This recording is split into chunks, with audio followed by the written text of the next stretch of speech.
All right, we are live. Thank you, everyone, for attending today.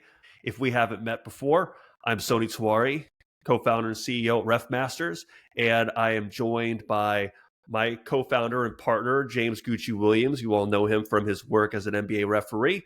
And we've got a very special guest today. Without any further ado, let's bring our guest into view.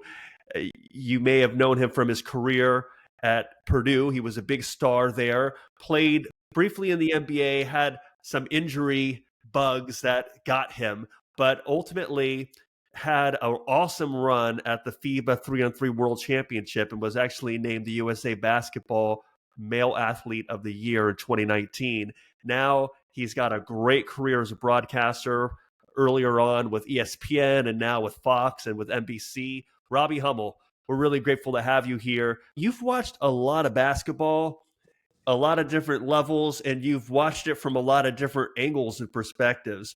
What's something now that as a broadcaster you see differently about the game versus when you were a player? I think that's a good kind of warm up into the Yeah, subject of Rule that's IQ. a really good question.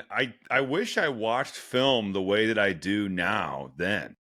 I think I watch it more like a coach would in order to approach this. And don't get me wrong, we watch film, and whether it was in the NBA or it was in Europe or it was in college, but I wish that I had taken it upon myself to be like, you know what? No, I want to know what every player on the floor is doing 100%. And I don't want to read your scouting report. I want to feel it and believe it.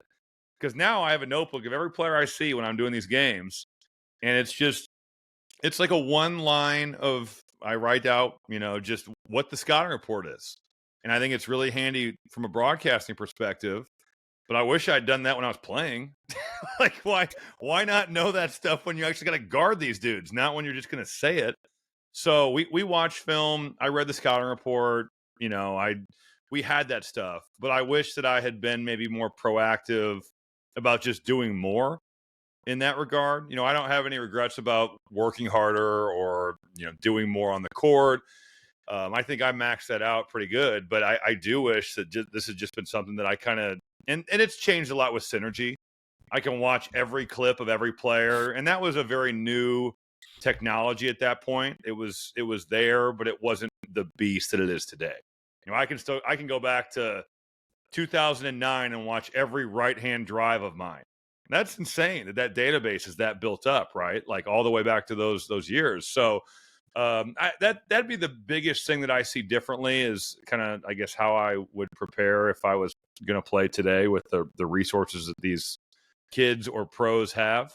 And for the most part, a lot of that wasn't as accessible, but I didn't know, so I think that's kind of something that's a big difference for me. Absolutely. That's really good. And it's funny, this was not rehearsed at all. James and Kane, this is what they talk about all the time. They talk about the importance of watching film. And that's why at RefMasters, we do every month, the first Tuesday of every month now, we do a how to watch film session where it's not just watching the film, but it's really talking about how to watch it in a way that you can start seeing the layers or the nuances of the game. So really well said there. We're here today to talk about Rule IQ. And before we start looking at some plays to have that discussion, you from the kind of player and now broadcaster perspective, and James as an official, wanted to just align on what do we really mean by Rule IQ? All right, so when we talk about Rule IQ, there's two vantage points. One is the player and coach vantage point of Rule IQ, and that's understanding how a referee's mindset affects their job. How does a referee think about the game? How do they see the game? So as a player and coach, can you try to see the game like an official? And that's something that we talk a lot about here at RefMasters is the mechanics for referees and some of the concepts and principles. And then the last part of this in terms of improving your Rule IQ as a player or coach is just being able to interact positively with referees, understanding why, having a strong why to engage a referee, not just coming up with no intention, understanding when certain points in the game and the flow of the action or in between the action to talk, and then how, what's the best way to actually have that dialogue. But Rule IQ is a two-way street. And for a lot of our audience that are referees thinking about Rule IQ, for a referee, and James, I want you to kind of fill out the color here, but for referees, we can improve the rule IQ of our players and coaches by understanding our players' intentions. Understanding what is their goal in a particular play, what kind of coaching are they getting, what are maybe some of the previous sequences of the game that have brought up to this point. So understanding the bigger context, but then also when talking with a player, trying to share the rules, starting with the player's perspective. Right. That's something that we've talked about in the past, James. I think that's something that you kind of make a regular part of your interactions with players, right? Yeah. I mean, just the other day when we had Sacramento and Golden State, forget first half, maybe third quarter, first time out, Gary Payton Jr. comes to me and he's asking about freedom of movement. And we're discussing this freedom of movement because Golden State doesn't think Sacramento is letting them run. They think they're holding them up, they're impeding them, things like that. And we're having this discussion, and he mentions, people falling to the floor. I said, well, let's take that out of the equation. I said, someone falling to the floor has no implication on whether or not I blow the whistle. I'm looking for, did the defender beat you to the spot? Is he showing his hands? I'm looking for these types of things. Whether the offensive player falls to the floor or not has no bearing on my decision. Because if that's the case, then they'll fall all night long and we'll be having 100 whistles out here. And so we kind of got to this point where he understood there was more to it than just, what the offensive player does. Because as referees, we are refereeing the defense like 90% of the time. So we kind of had this discussion to try to get him to understand how is it that we referee freedom of movement on the floor. And he seemed to buy that. And so, or buy and understand what I was saying so that, we could move forward. But it's a huge part of what we do for sure. And I think that bleeds into that last part here of Rule IQ for referees, which is speeching. It's good about speeching. That's a new word I created. Speaking like a coach and not like a cop, right? Right. And there's a fine line there. Robbie, in your experience as a player, how much of a difference does that make in terms of the way that a referee talks to you? No, that's everything. And especially coming from my perspective of being like the 13th guy on a roster. I remember a very specific, vivid example of this happening. I won't say where we were playing and I won't say who was reffing, but I got crushed on an over the back. Like this dude came right over the top of me. I'd blocked out, no call. They tip it in. And I throw the ball in and I'm like, yo, like that's an over the back. Wouldn't talk to me. Wouldn't even look at me. And all I'm saying is like, let's have some dialogue here. We went all the way down to the other end of the floor. And a different official called a foul. This official is administering the ball. Wouldn't even have a conversation with me. And said like, it's not my job to talk to you. Well, yeah, it is. Like, and I'm not like cursing this person out. I was just trying to get an explanation for why they felt this wasn't a foul. So, and I think a lot of the times, you see the superstars, because it is a superstars league, their dialogue with officials is much different than what someone like myself's dialogue. If I'm talking to the ref the way that LeBron might be or James Harden might be, I think, and James could speak on this better than I could, but in my assumption, they get a little longer leash than a guy that's like the 12th or 13th guy. Maybe he can't say that, but I feel that way. That's my feel as a player. But my only expectation was, please, let's have dialogue in a positive manner. I might not agree with what you're saying, but I think just when there's a mutual respect there, you can work through those disagreements. And that was always the biggest thing. That's the most important thing to me. Yeah, absolutely. How people feel is their reality, right? Perception is reality. And so I make it a huge point, like, to give everybody the same access. If you're the number one, I think there was a lot that I felt that way about, but there was a certain few that I did not feel that way about. Yeah, it's a big part, especially in our league in the NBA, because everybody does believe that. They believe that certain players or superstars can have more of a leash. And as a referee in the league now 14 years, I see it differently. I will say that those players have the ball in their hands a lot. Totally. And so they probably don't actually get as many foul calls as they should. We probably miss more on them than we, we probably should call more fouls for them than we don't, because of just the sheer nature of how often they have the ball in their hands. But I'm willing to listen to anyone, whether you're Gary Payton or if you're Steph Curry or Draymond or whomever, as long as the dialogue is respectful. And that is a huge key for me and for most of my colleagues on this staff. It's about being respectful to one another. And then we can have a dialogue. Now, the dialogue can't be 5 minutes long, right? We have a game to run. And I think that's where sometimes people think, well, you're getting short with me. It's like, no, we have to get back to playing. Right. The ball is only dead for so long. And I'm going to try to listen quickly and give you a quick response, but then we have to get back to playing the game. This is not, an hour-long clinic session that we're trying to explain to you the mechanics of officiating. We just don't have that time. And so, but I'm trying to be respectful to you that you want an answer. You thought the guy went through you to get to the rebound. All right. Let me tell you, we had time, James. We had plenty of time at the foul line. So just give me a 3-word answer. Literally not saying anything and saying we can't talk is not that. That's not what you're saying. Definitely not it. But I would say, then it's either I thought, he went up. Because listen, a lot of times just because you're on the inside and you boxed out doesn't mean you've been fouled. Right. They got to go through you. Especially if you don't even jump and make an attempt to get the rebound. And in that league too, guys can go over you. Yeah, and they might not go through you, but they might go over you. People going up, like if the guy on the backside is going up to get the ball, then you got to outwork him.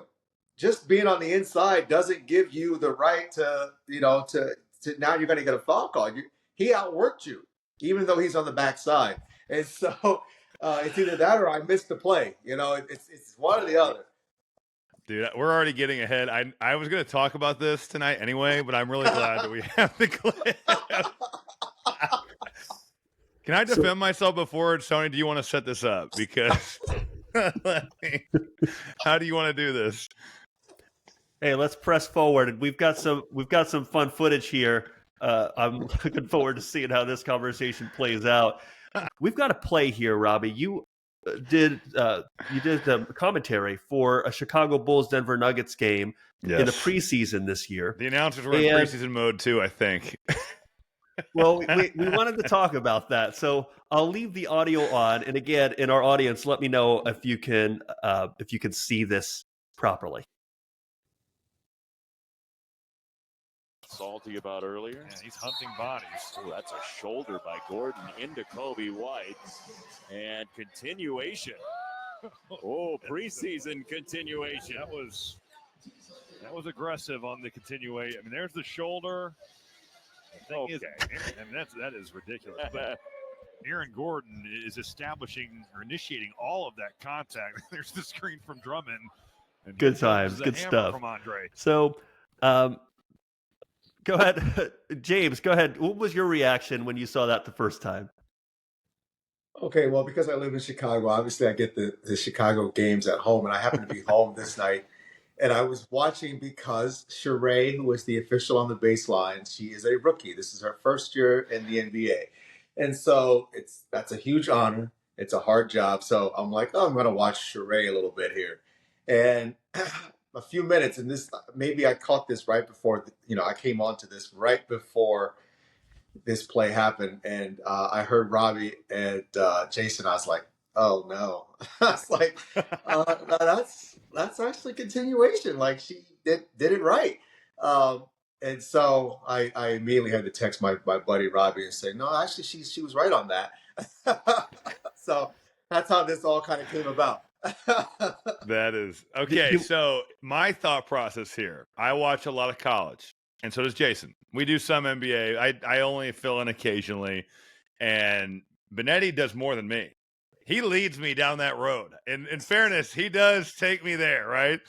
And I think it was just how slow this matric. I mean, there's the contact, and then it's 1-2, which is continuation. I get it because it's the gather step. Is that the correct terminology in the NBA?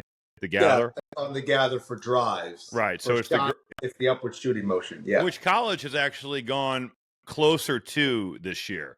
It's not quite the gather, but it's when that plant foot is down in college now is where you can look for I guess an and one in college basketball. But because it took so long with Aaron Gordon there, and you know what my mindset was, and this is not right, and any official would be like, you know what, screw you, dude, for saying this.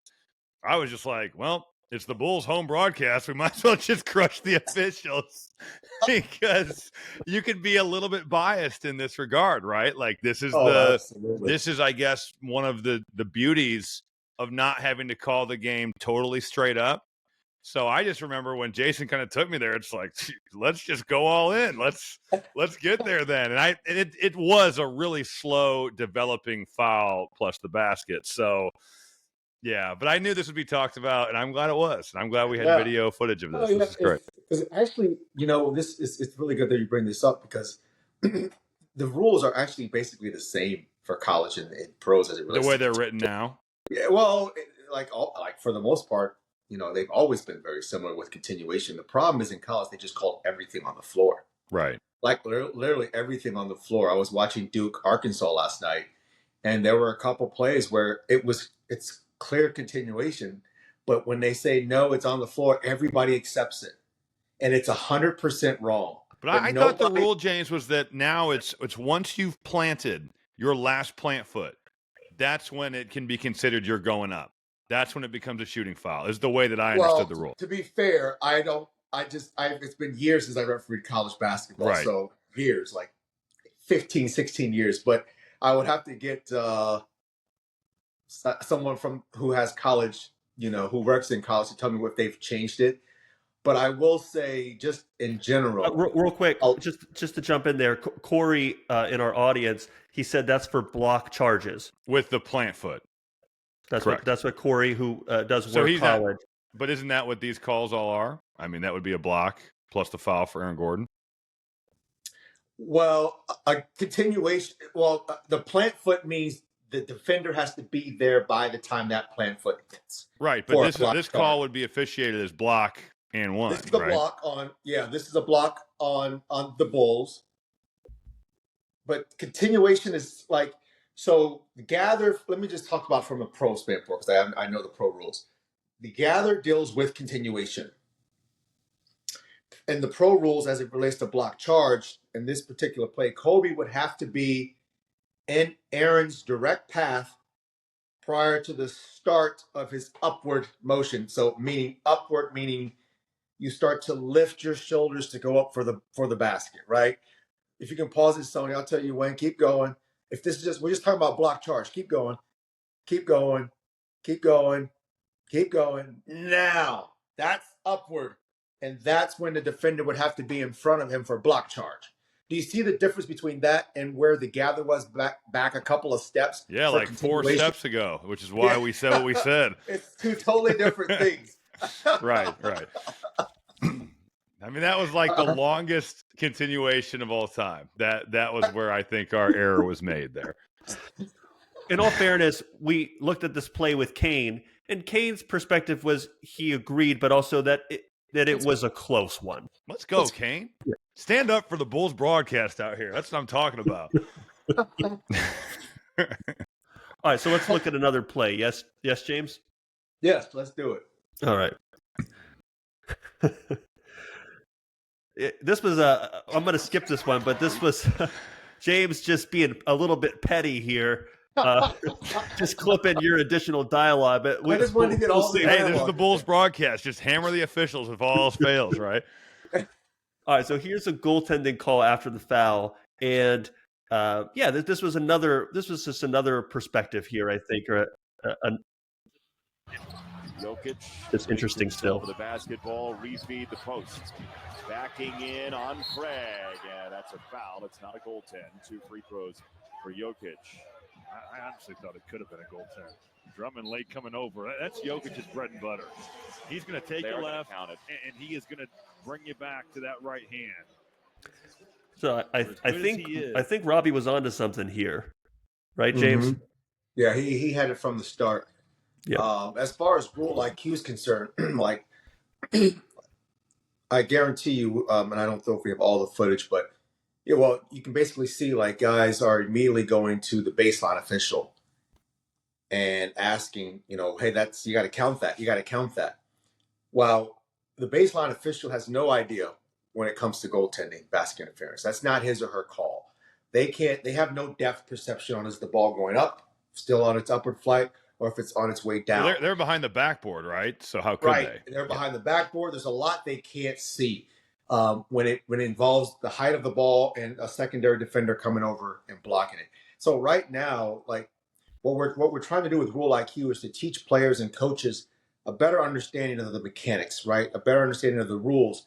And so right where this clip is frozen, you see Jokic on the block, but you already see Drummond on the weak side. He's already like in help mode, right? He's the big that's going to come over and rotate over and defend the basket.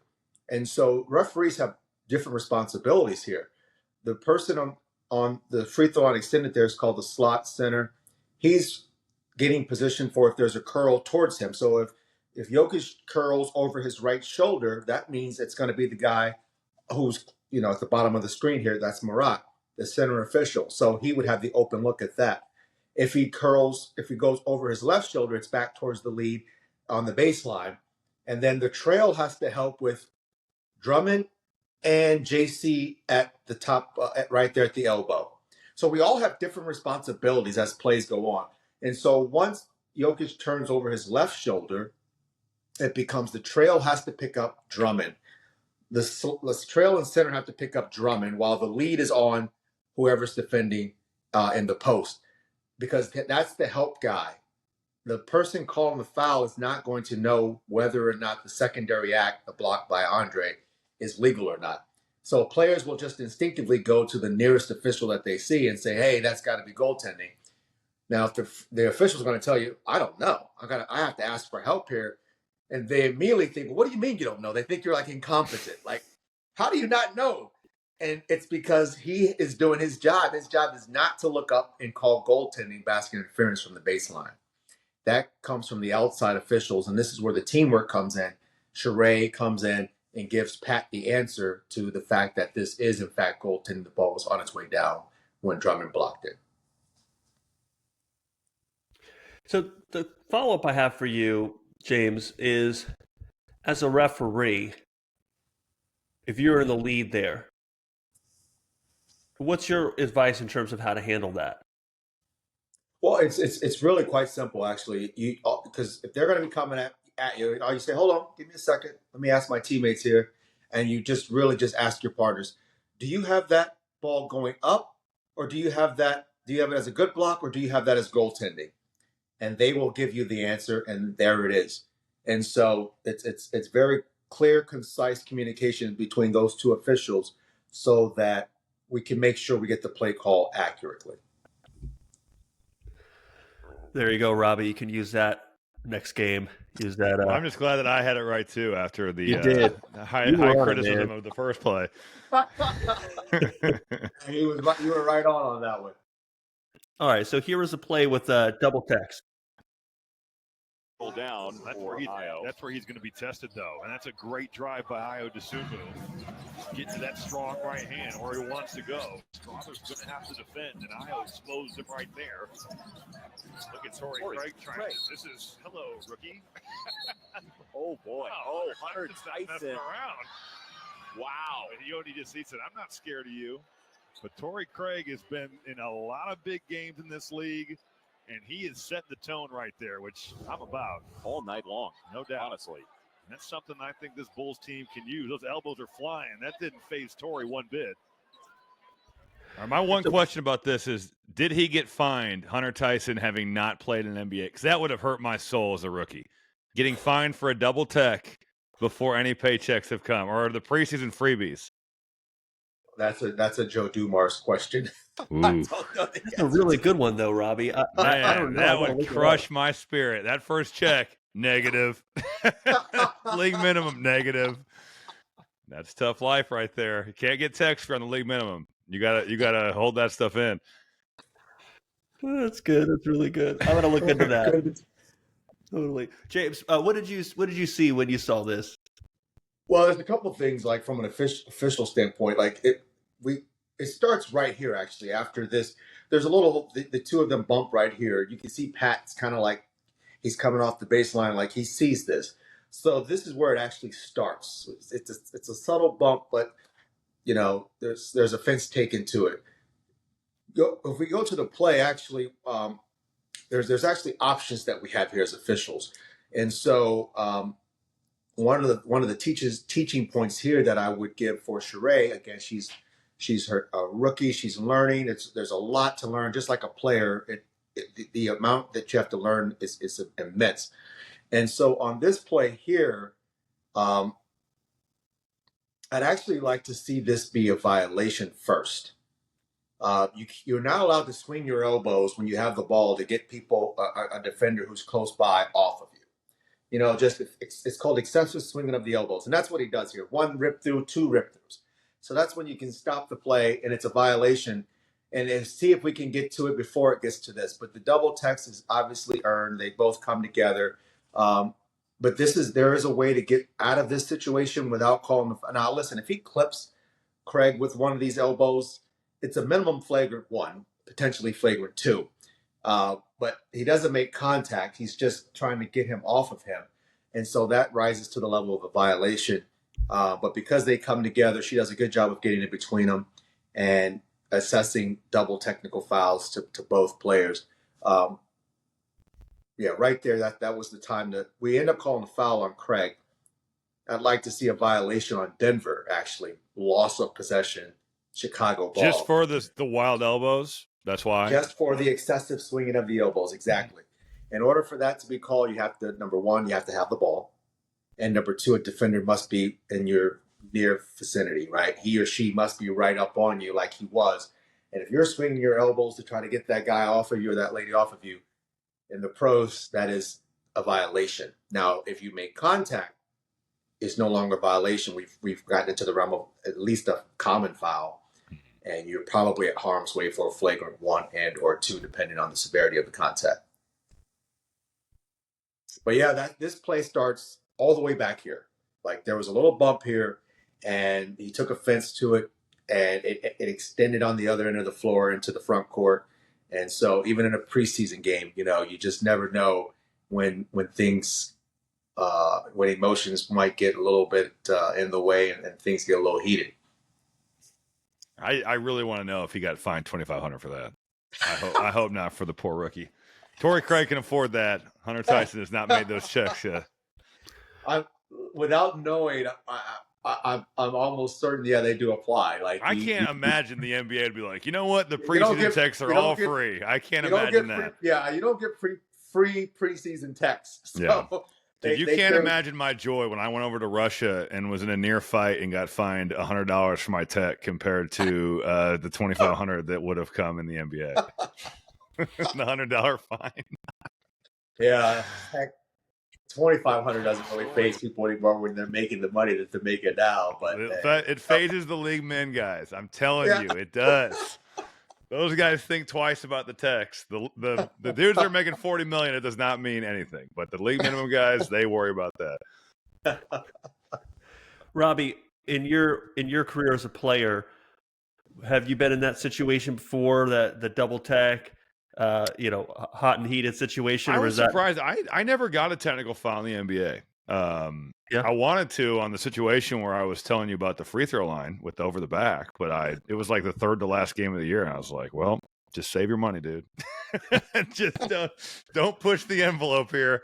But yeah, I'm surprised I didn't, just because how many like dust ups or even like a jump ball, or you see that kind of thing so often happen.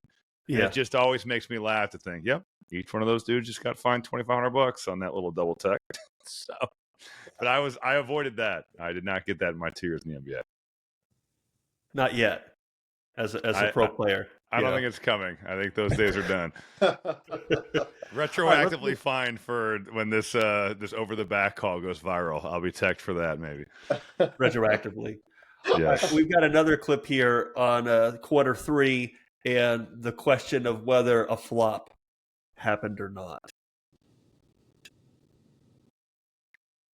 From the story of this first half. Watson flaring into the corner, 2 challenges, and he missed it. And this hard. So what was your thought? What was your thought there, Robbie? I know James's thought on whether this is a flop or not. Did this look like a flop to you, or did it look like there was some contact up there that led to him falling? I'm trying to think. I don't remember the play. I just watched it, and it's kind of hard to tell. Yeah. I just remember hearing him because we're sitting right there and hearing him fall. It was just this massive thud. So I think it was easy for me to say, well, he went down hard. I'm not sure that I could really see it. I just remember hearing the sound, and that's what probably led to my reaction. James, you had some interesting thoughts here about plays like this, and for us on a TV, for me sitting at home, I might be easy to have one perspective, but in terms of what all the things that the official has to look at in terms of looking at multiple defenders in a play like this, could you elaborate on that a little more? Yeah, I mean, so as a referee, you have 2 players closing out on this shot in the corner. And so the slot official here, center official Pat, has to referee kind of both guys, and he has to take the shooter up for a point of contact from wrist to elbow, and then once he clears that, he has to take him back down to the floor to make sure his landing space isn't taken out. And so you're watching all of that, and now they've added this extra layer to our work where we're having to stay with this shooter on these types of plays to see if the shooter does anything that's secondary, theatrical, exaggerated. The Reggie Miller rule. Yeah, it's like it's people think it's easy, but it's actually a little harder now, because once we would clear him back down to the floor, we would move our attention then to rebounding. So we would not stay with the shooter. After we bring him back to the floor, we divert our eyes to whoever we're responsible for rebounding. Now the referee has to kind of stay with that shooter a lot longer to see if he's kicking his legs up, if he's doing anything theatrical that might warrant a flop. And so, this play, he lands hard, like Robbie says, and then he kind of sprawls out with his legs. And now it's all about judgment. Do you think that is theatrical? Do you think that is exaggerated? And, there is no clear-cut answer. You just have to, that's the criteria. What I think might be theatrical, Robbie may not think is theatrical. And so that's where we as officials are trying to find the balance on these types of potential plays. It's a lot harder to referee than people think. I mean, from watching this replay, I feel like he just totally takes a dive, kind of flops. Is that accurate, or what would you? It seems that way. So, like, it seems like, okay, I don't think there's much contact at all on this play. Right. And yet he ends up, like, so now it becomes the end. What's the end result of the play? And it looks like, you see how he's got both legs out there. He doesn't roll over or anything like that. So yeah, he just kind of brings himself down, I feel like. Players are allowed to sit down. They do allow them to sit down on 3. So maybe this is more of a sit down, like a hard sit down. Right. But whether or not something is exaggerated or theatrical, which is all subjective, right? Mm-hmm. Those are subjective terms, but that's what we're having to use to judge. And you can see Pat's head; it stays there. The shot's been taken. The ball's getting near the rim, and his head is still on the shooter. And now he's trying to make a determination whether or not that meets the criteria for a flop. And he's also got to be able to call it a 2 or a 3 as well. That's his call as well.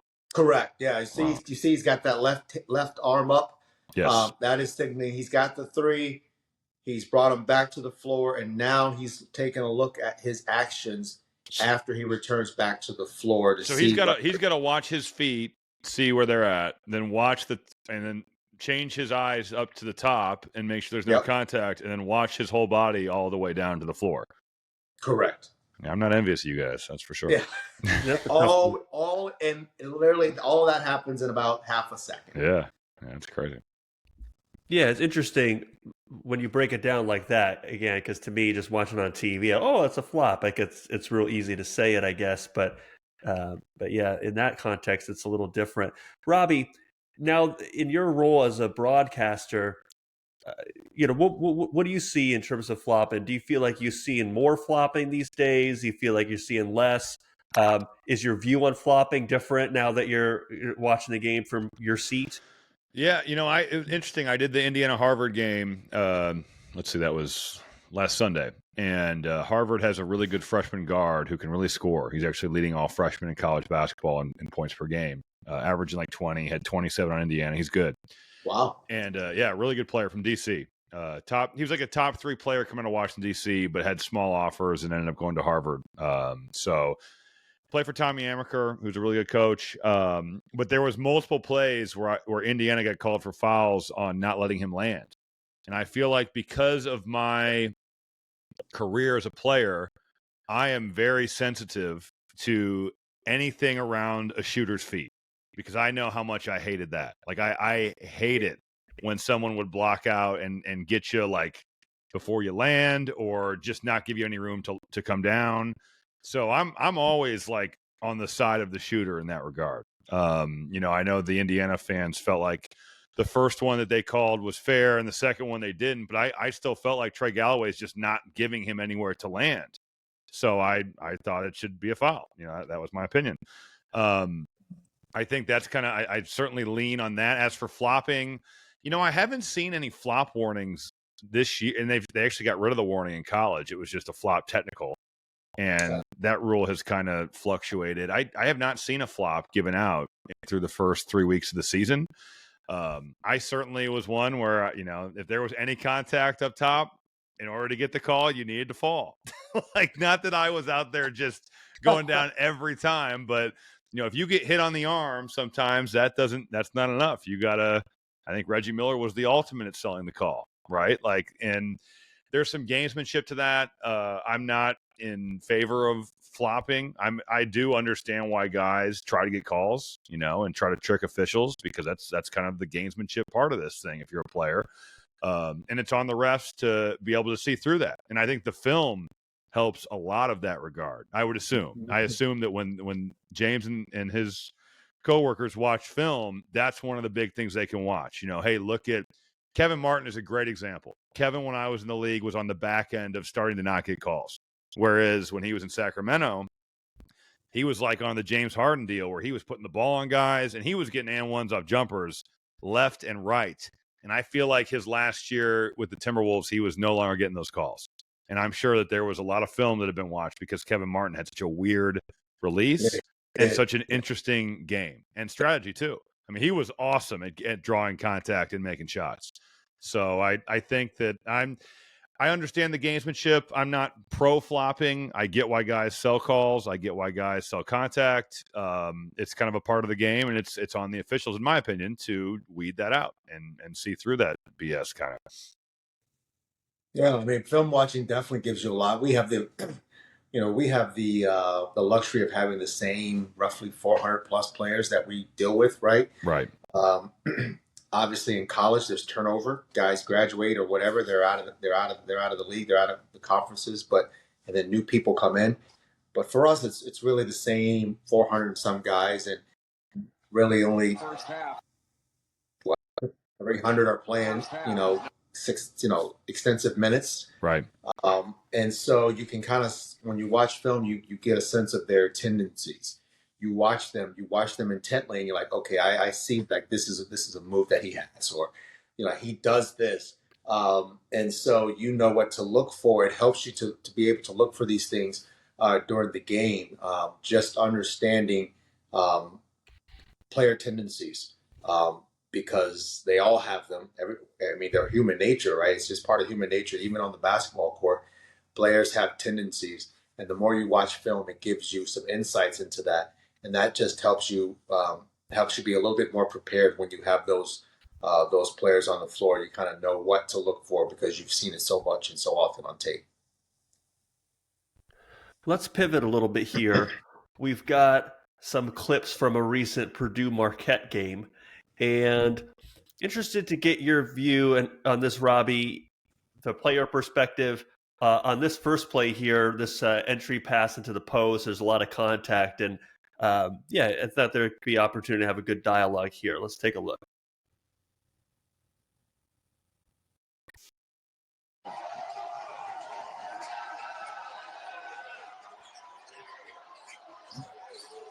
Edie's open. He's got it, but not for long. Mitchell does a great job to knock it out of bounds. It'll be Those plays are so tough.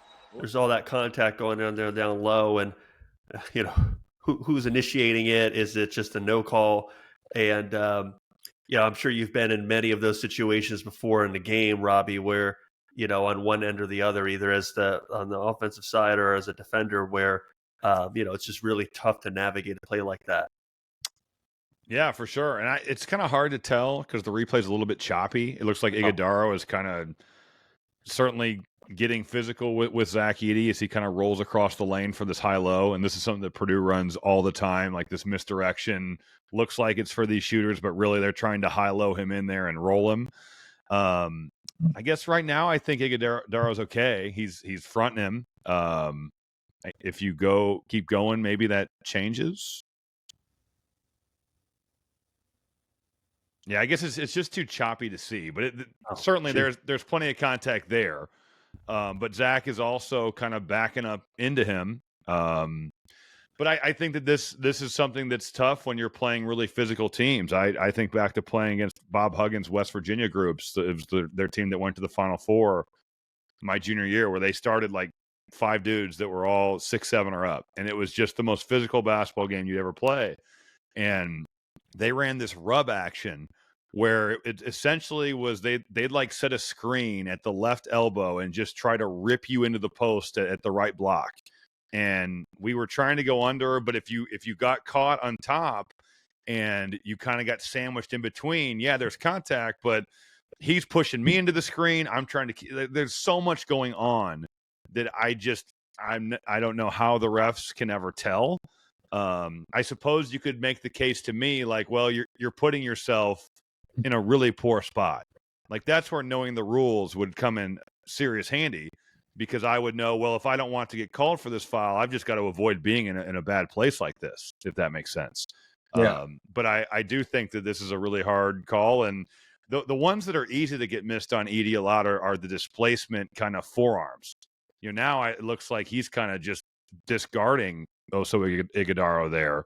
So there's a lot to watch. I think also at times, if you miss the first foul and Zach's been hit multiple times, then you see him kind of react and you could get him for an offensive foul. But you've missed the first 3. So it's really hard to officiate. It's certainly something I'm not envious of the refs ever. That should be the takeaway for everyone here tonight for me. That's good perspective. I will not be Haywood Workman. I will not be out there after playing. That's not going to be this guy right here. We had Hayward on a webinar. He was really good. Yeah, he's awesome. Talking about the differences of playing and them putting on the stripes. So yeah, it's funny you brought him up. But yeah, with this play, to your point, there's a lot going on. In the post, there's always a lot going on. And when he was trying to front him here, referees are taught. If you can pause it there, Sony. Referees are taught to we referee hands. So we're refereeing the defender's hands is what we're doing. And so the first part of this is he's got his right arm clamped around Zach Edey's leg, which kind of is going to impede your progress, right, already. That's the first thing that we're looking for. And then, that kind of dissolves. He moves across the paint to the other block. And then if you let it play, Sony, there's kind of a wrap with his right arm around Edey's right there, around his waist. Yeah. And then, so there's a couple of contacts there that go uncalled. There's the second wrap right there. And now the big guy's getting, maybe a little frustrated. And so now Zach Edey ends up having his left elbow up around the guy's neck. So as a referee, you're trying to get the most obvious illegal acts. You're not trying to get marginal contact plays. You're trying to get plays that are obvious, clear-cut fouls. And so this one here is kind of like on the borderline. And this is where it's okay for officials to use your voice. Like, hey, show your hands, easy or something like that to try to be preventative if we can. But if it does get to a point where it gets too rough, the first foul here would be on the defense for all of the holding that he's doing and not allowing freedom of movement. And his right arm is what just the wrap there. I mean, he's clearly holding exactly. him. Exactly. You see, like, he's got that right arm clearly wrapped around his waist. that's not legal. I mean, you have to you have to either front, or if you're going to be play from behind, you got to do kind of like a 3/4 or something like that. Yeah. But you can't just wrap someone around their waist. That clearly impacts their freedom of movement. And so, you're trying to find that balance as a referee, right? You're trying to make sure you get obvious, clear-cut fouls. Otherwise, I mean, literally, you could call a foul on every trip on down the floor on either team. Right. You're trying to find the obvious ones and let the ones that are, 50-50 gray, you're trying to see if they can play out of those without stopping the game. Let's look at another clip from this same contest. And yeah, this was actually, let's look at the next one because we're not going to be able to see everything. Because that also, we've got some special footage that we want to look at as well. So let's make this the last from this game.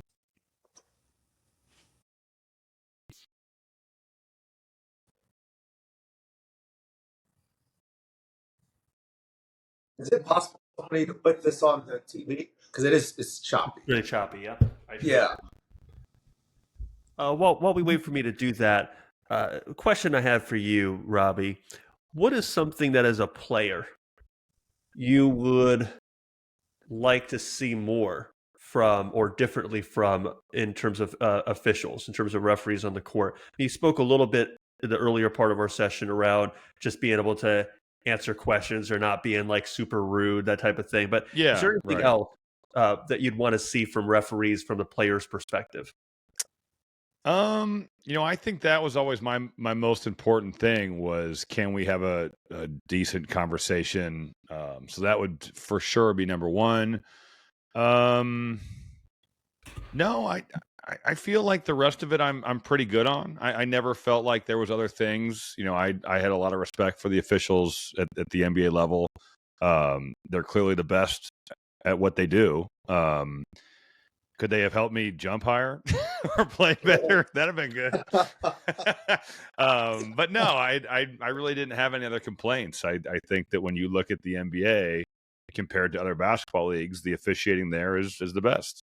So I can't think of anything off the top of my head outside of just every time, can we have a good conversation? No, I think I'm pretty good on that.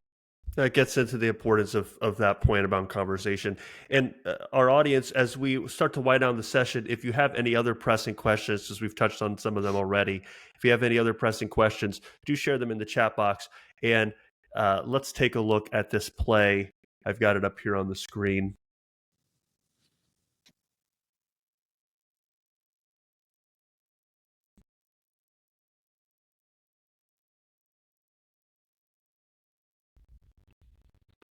So, James, on a play like that, there's a lot going on there in the post. What is your perspective as a referee, and what advice would you have for a player? Well, the first advice I would have as a player is when you're the tallest person on the floor, you don't bring the ball down, because that makes everybody big, right? True. You see that a lot actually in the NBA. It's almost like you see bigs that bring it down for a power dribble or power up instead of just holding it high.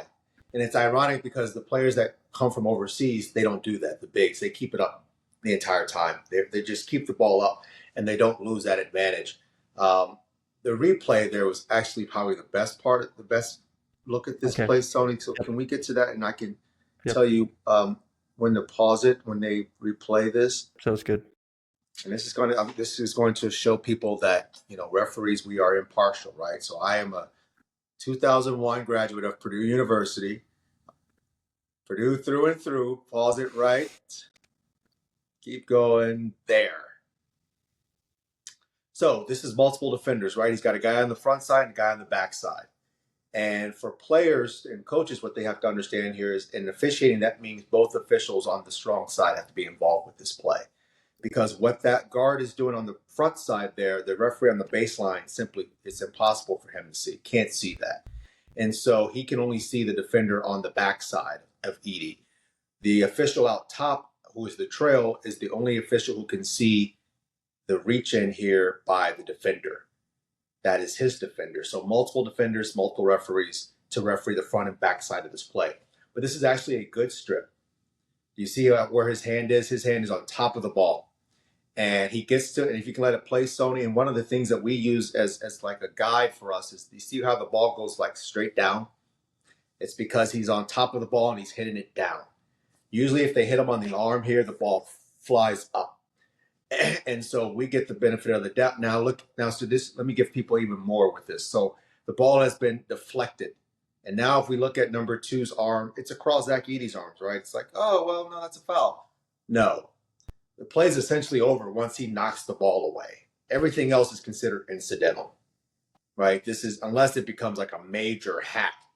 But at this point, that's just the final follow through of the swipe. And so this is actually a good defensive play by Marquette. But we call a foul in the trail, so that benefits Purdue. But it actually should have been a no call. So what he does, that puts him at a disadvantage, he being Zach, is he brings the ball down where number 2 is now able to be involved with the play. If he keeps it up, there's no way that guard can even get to the ball. James, what is your thought on like the teaching of players where they always say if you swipe down a lot of the times, unless you get pure ball, like you always heard, and this was taught like in middle school or maybe even high school, that if you wanted to go in there to maybe tap from the ground up, like, think about like tapping, and I guess in this situation, he could not have done that. But do you think that when players swipe aggressively like that, it maybe puts that defender in a place where they call it just because they see it's I wouldn't call it a violent act, but a violent swing? Yeah, that's a very good point. And as officials, we do have to be better at swipe downs, because when we see an aggressive swipe, we like when the air starts to come up, we're like, oh, we just kind of assume a foul is going to take place. But a lot of time, these players are so good, they get the ball like he does here. And so as referees, we just want to be patient. We want to we always say let play start, develop, finish. And what we mean by the finish part is let it finish out. And now once you've had your brain has had half a second to process what you just saw, then you make your decision. But this is where, for players and coaches and fans and everyone else who think, oh, it's a late call, like late decisions are good in officiating. That means you just didn't react right away to the swipe down. Right. I'm processing the swipe down. Did he hit hand, ball, or arm? If it's ball, it's like, oh no, that's a good strip, and I can lay off the play. If when I'm replaying in my head, say, oh, he hit his arm there, that caused him to lose the ball, boom, it's a foul. Officials get to a point where we just start reacting to the swipe and not the actual finished product of, well, swiping, you can swipe all day long. Did you get the ball or did you get the arm? And that's what we want to judge. So here he actually does a good job of dislodging, hitting the ball away, but he still gets called for a foul that should not have been called on this play. But yeah, as officials, we just want to be slow on swipes. Mm-hmm. Because it just instantly in your gut, you think a foul is going to happen when you see this action. When, players are really good, like it's probably 70% of the time, those are going to be good swipes. Yep. My quick follow-up, and we'll go to our last play here. But so let's say, James, you're in this situation and you don't call the foul. And then you've got the player or the coach coming up to you being like, how did you miss that? Right. Of course, it would be great if we could bring everyone on a podcast like this and have this conversation, but we don't have that luxury. So, how do you put this into a small, short, little package, consumable package, and you find the opportunity to raise the rule IQ of the player or coach that you're speaking with? I just try to be short and succinct with it. Obviously, if I'm talking to Matt Painter here on this play, I would tell him I have the defender hitting the ball on the play, and you just really keep it that simple. And players and coaches, they're going to go back and watch film, and so he might watch that film, and if he's objective after the game, which most players and coaches are, when you take the emotions out and the game is no longer going on, they can go back and look at it and say, oh, you know what, he actually did get the ball, if they're objective. And if I didn't see the play, then I would just tell them, I didn't see it. I didn't get my eyes there in time. I don't know if he got the arm or the ball. And so, that's on me. Yeah. But I'm trying not to guess out here. We don't want officials guessing at plays and just taking shots. That's not good officiating either. And so we're not going to get them all right. Obviously, that's just human nature. But on a play like that, I would just tell him exactly what I saw. Yeah, I saw the swipe. It was an aggressive swipe, but he hit the ball. That's a legal play. Makes sense. And Robbie, I think I saw your face here when we put this up. We couldn't. We all wanted the Gerald Wallace Robbie Hummel matchup here in this to end here, so I love that. So we've got a little bit of footage from a game from Robbie's tenure in the NBA. There was actually another game where it was more of a scoring game for you, but yeah, a lot of really good plays here. There were two in particular where you weren't called for a foul. But I should have been. No, I don't even think it should have been necessarily, but you made some good plays on defense, and we wanted to kind of look at that from a Rule IQ perspective. And I think we agreed that maybe it was near the line of a foul, but not necessarily. Well, I was known for my lockdown D in this league, so I look forward to seeing these clips. Yeah, it's a little further in here. It's about 30-second mark. 1 second.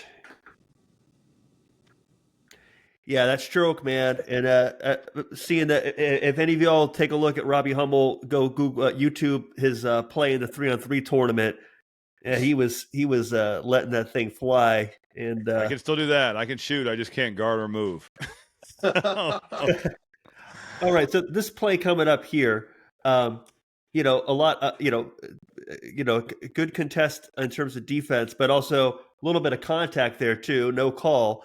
And James, from your perspective, what do you see Robbie doing well here that helps him avoid the foul? See it again? Yeah. Okay, right here. Oh, okay, so what he's doing there is he's moving his feet, and he's allowed to move laterally with the dribbler, right? So he's kind of creating this seal. He's moving his feet, keep it going, pause. You see how Robbie he's in a legal guarding position, meaning he is allowed to move laterally with the dribbler.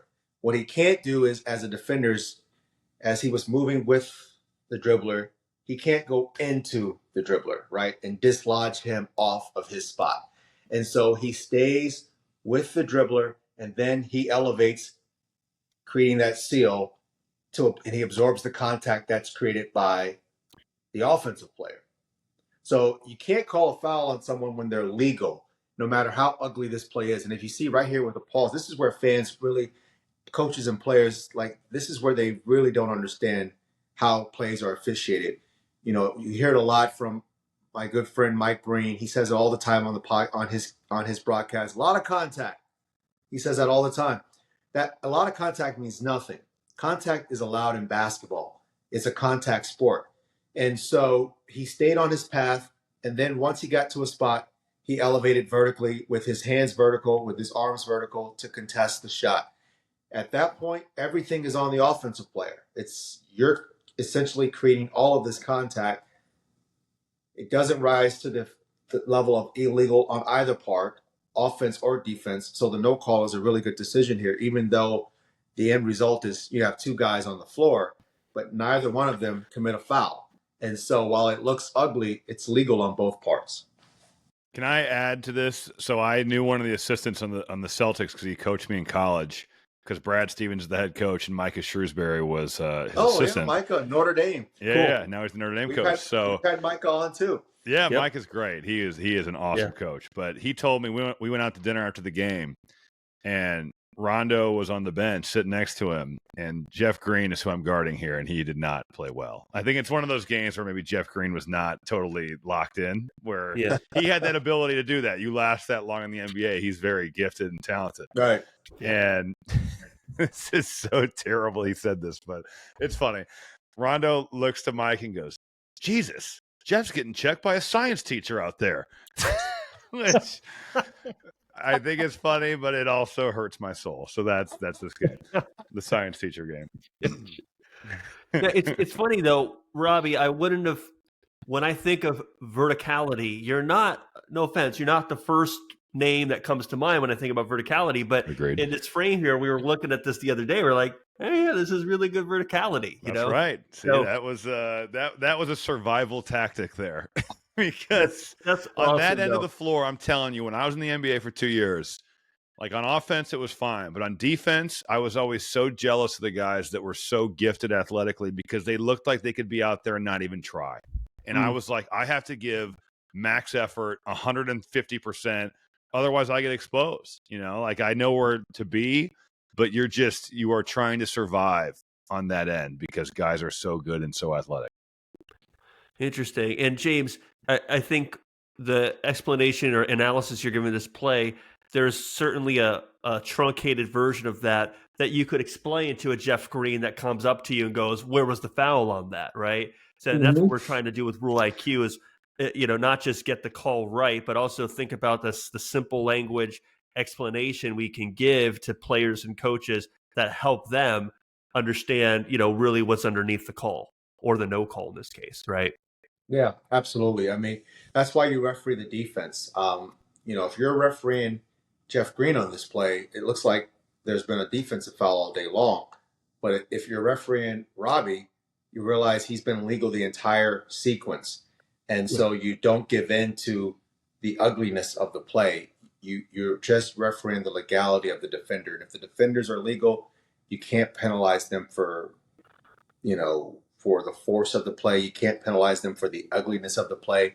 They have done everything they've been taught to do: move their feet, stay on their path, jump vertically, show their hands. He did all of that on this play.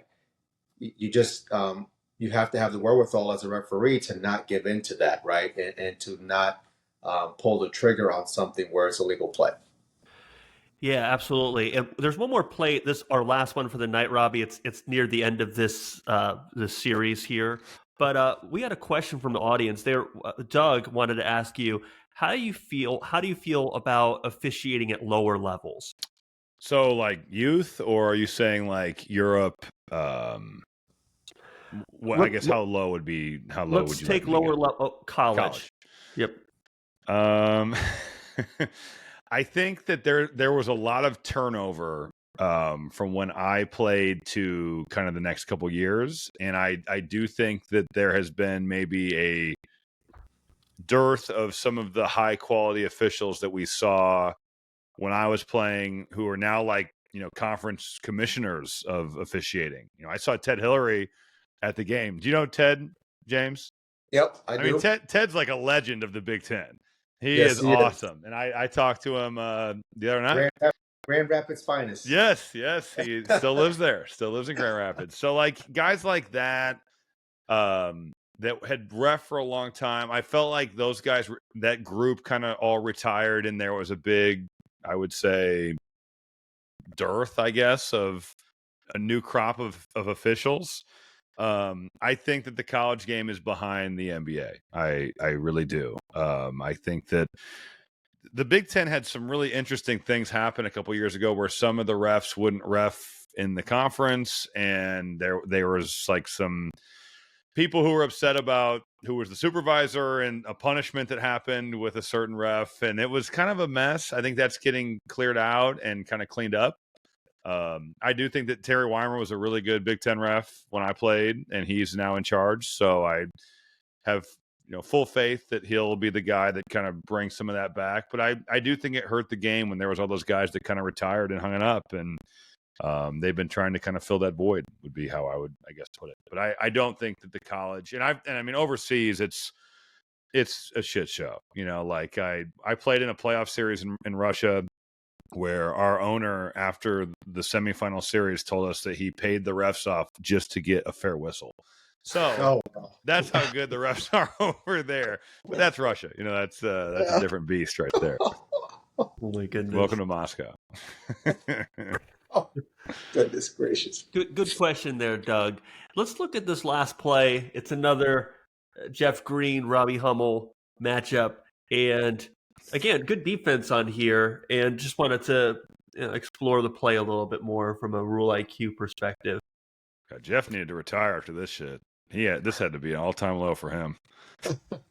He's still playing though. That's insane. He's still playing. He's talented. It's an interesting clip here. James, this is a type of play that players get caught up on a lot to kind of get their hand in the cookie jar, maybe end up, committing a little bit of contact on the shooter, but Robbie ends up not doing that here. What do you see in terms of, from a referee perspective, that he does well to avoid that? Are you able? Because on my screen, it's kind of I can just see the end part. Is it of the play? I can't see the beginning of it. Is it? I'm not sure. Like, I can't see all of the clip on my end. Interesting. Oh, yeah, you're really missing out here. Some high level defense. Is it toward the end here with this jumper in the lane? Yeah. It will be a jumper in the lane. It's just him at the top of the key right now with Robbie staring him down. Yeah. I can't see him at the top of the key. I see the ball. I still don't see the ball on my end, but let it keep playing, Sony, because it comes in the frame here. Okay, so I see it there. All right, so if you rewind just a hair. Yeah, you could expand. You could expand the view of this view on the top in the right corner, I think. Okay, got it. See the full thing. Yeah, got it. Okay, play it again for me. Got it. Yep. Cool. Here we go.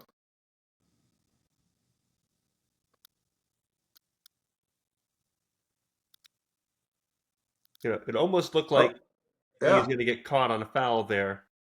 No, he does a good job of opening up and squaring him up right there.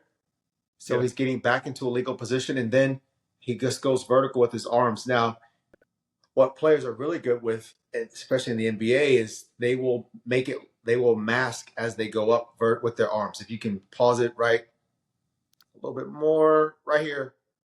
As in this spin move, as Jeff goes up, they kind of they want to appear as though they're going straight up with their arms.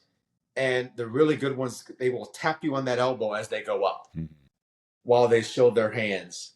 And so this is why you have to referee their hands. And if you referee his hands, they never went to the right elbow of the shooter, right? They stayed away from the elbow. But guys who are really good, it is so fast that you have to be on their hands the whole time, where you see their hands. Oh, it went right to the elbow. Boom, foul. And by the time you blow the whistle, he's got his arms up like this. Like, what did I do? And so this is good. He spins. He opens up his hips. He squares them up.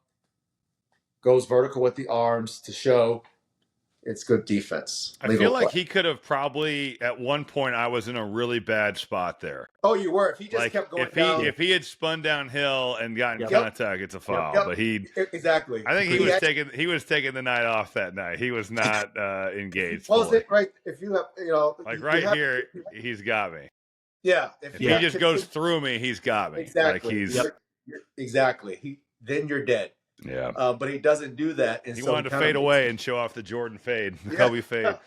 And it turns you into a legal defender. Right. And so he let me off the hook. This is where Rule IQ comes in, as far as understanding when you have a compromised defender versus a legal defender. You were compromised, but because he didn't continue on and he does a turn away. He's settled. As a player, you'd be like, he's settled for that. Right, yeah. Like instead of just getting through me and going to the basket, where it'd be a foul. Correct. And as a referee, it's like, he took the defense off the hook because the defense was in trouble. More than likely would have been called for a foul. However, the way the play ended up, now the defender's legal, and we have a no call. I'm impressed that I had any highlight clips on any place that had multiple defensive clips. That is a rarity. You sell yourself short there, Robbie. You could definitely. You're a hooper, man. But it's fun to see it from this vantage point for sure. And Doug, thanks for that question. And Doug also mentioned, he said we're working on getting back in reference to the college officiating, and he just had to split out a few minutes ago. He's got to go ref a game tonight. So thanks for that comment, Doug, and hope you ref a great game. I know we need to start winding it down. I got one last question here from Dylan. It's for James, but Robbie might have a perspective here as well. Dylan.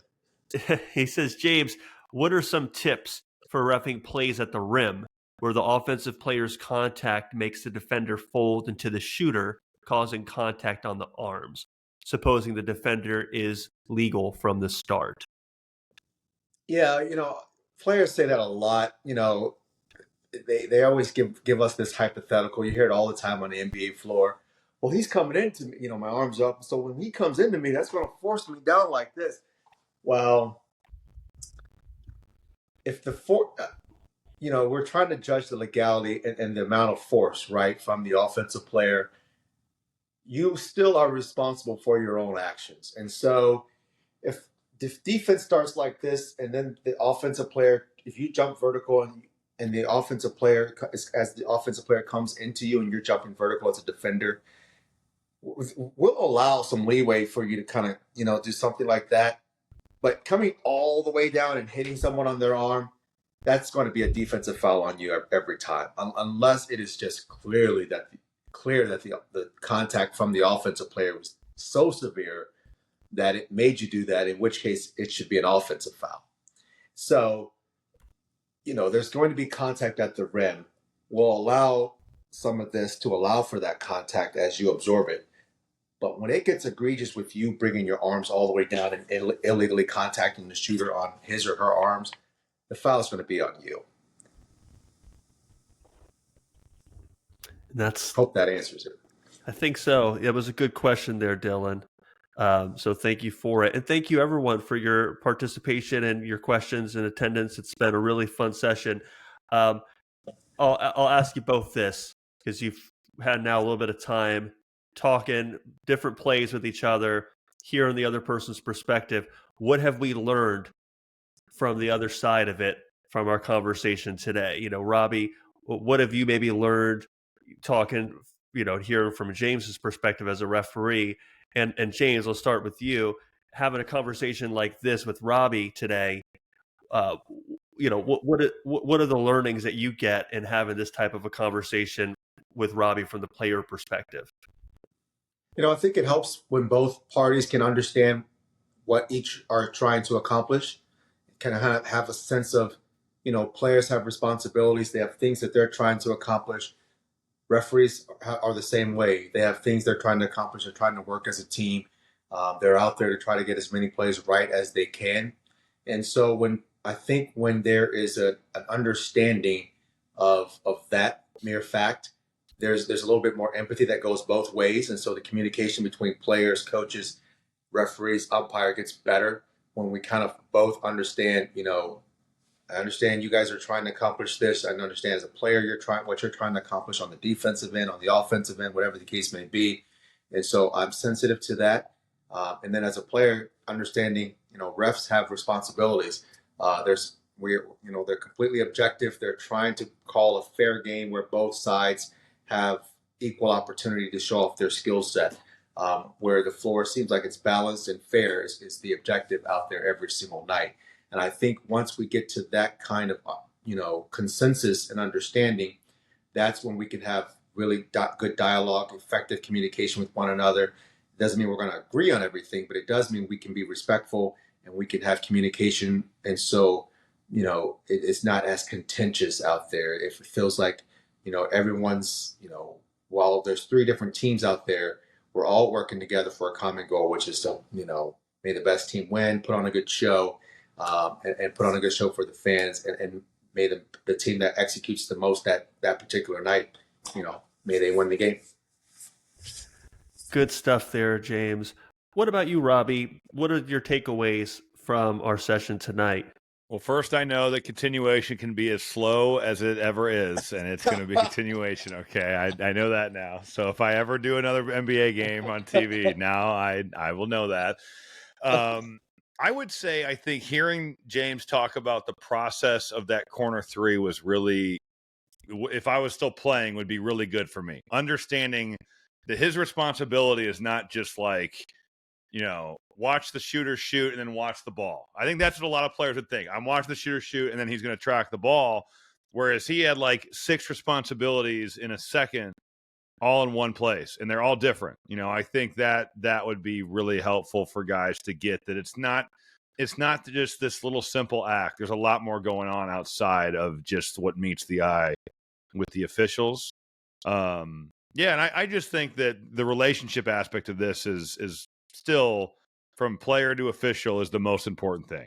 Having respect, having a legitimate dialogue, Yeah, I think that is huge. I think that's the most important thing. Obviously, it's important to get the calls as right as you can, but as long as you're having a respectful conversation, I think that goes a long way. I really do. Because clearly, Robbie, that night that you mentioned in your NBA career, clearly you've gotten over it, and it doesn't bother TBD you arena, anymore. TBD official. We'll never know. Right. But I'm not over it. I remember what this person even said to me, where I on the free throw line was like, "Can we talk about this now?" And said person said, "I'll talk to you when I'm done doing my job," which I was like, is that administering the ball in the free throw, or what does that entail now? So yeah, I'm still over it. I should have gotten a tech. I should have just been like, you know what? This is my time. This is my time to get this fine. There would definitely be some growth there for that particular moment. Not one of our best moments. And listen, I can speak for myself. I've had some of those moments in games, and I've come back sometimes and said, you know what? Let me apologize to you. That was not good. Hey, but the apology would have been good. Yeah, that would have been. We would have cleared the water under the bridge. Yeah, but the water is flooding still. So there are times when we miss the mark ourselves. We're not perfect, and certainly it's a very emotional game. And if you got people coming at you all the time, sometimes I'll find myself getting short with people, and I'm like, that wasn't good. Like I got to recenter myself, if you will.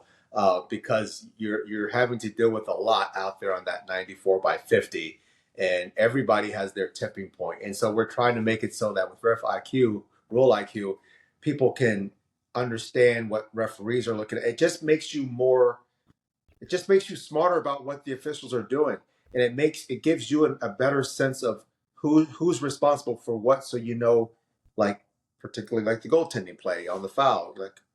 Don't go to the person on the baseline. You should go to the people out top. But they have no idea. The players have no idea. What you said is so accurate. That's the closest person. That's who I'm going to yell at. I mean, I've done it before. I've yelled at more refs who it was not their call in college, NBA, European, 3-on-3, whatever. And it's just they're the nearest person for me to air my grievance. That is all that is. Correct. And that's part of what we're trying to do with Rule IQ. We're trying to just give players and coaches a little bit more in their toolbox so that when they can be armed with, so when they're on the floor and they're having to air a grievance, they can do it with a little bit more intelligence, if you will. Good stuff. Again, everyone, thank you so much for attending today. And Robbie, really appreciate your time. We don't take it for granted. It's been a lot of fun doing this with you. And of course, James, always great to have you in these types of sessions. If you haven't had a chance to take a look at our calendar, we've got some events coming up. Tuesday of next week, December 5th, we're doing another How to Watch Film session. This one will focus on decisions in the last 2 minutes of the game, late game decisions. So we're going to really dive into some of these scenarios that come in the last few plays of a game and how we navigate them as officials. And then a week later from that, we've got a session hosted by Austin Ardrey. He's the CEO of Run and Ref, a company that does fitness programs specifically for sports officials. It's a session on physical recovery for referees. That's Tuesday, December 12th. So on that note, we hope to see you at one of these upcoming sessions. We thank you so much for being here. Robbie, if you could just hold on just a second past ending the session, just so we can give you a proper send-off personally. But to everyone else, thank you so much. It's been a blast. Hope to see you soon. Go run the game. Bye.